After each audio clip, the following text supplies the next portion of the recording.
Bowling action পরীক্ষায় আবারও fail করেছেন সাকিব আল হাসান।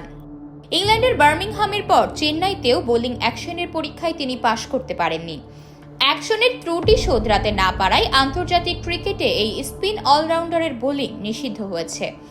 অবশ্য এবারই প্রথম নয়, এর আগেও এমন নজির দেখেছে বাংলাদেশ। এর আগেও আন্তর্জাতিক ক্রিকেট থেকে নিষিদ্ধ হয়েছিল সাকিব। ফিক্সিং এর প্রস্তাব প্রকাশ না করায় অ্যান্টি করাপশন নীতিমালা লঙ্ঘনের দায়ে 2019 সালে তাকে আইসিসি 2 বছরের জন্য নিষিদ্ধ করেছিল।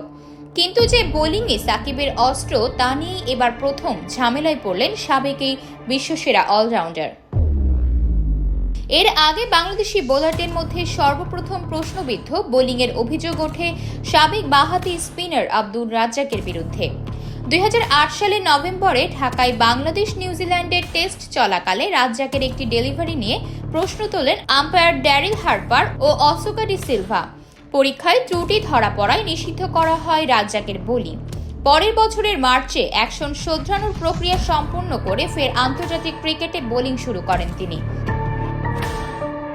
2016 সালের মার্চে টি-20 বিশ্বকাপে নেদারল্যান্ডসের বিপক্ষে নিজেদের প্রথম ম্যাচে প্রশ্নবিদ্ধ বোলিং অ্যাকশনের জন্য নিষিদ্ধ হন তাসকিন আহমেদ ও আরাফাত সানি। অবশ্য আন্তর্জাতিক ক্রিকেটে বোলিং অ্যাকশন অবৈধ বিবেচিত হওয়ায় নিষেধাজ্ঞা পড়া ক্রিকেটারের সংখ্যা কম নয়। বোলিংয়ে ত্রুটি ধরা পড়ার পর বেশিরভাগ বোলারই আর পুরনো ছন্দে ফিরতে পারেননি।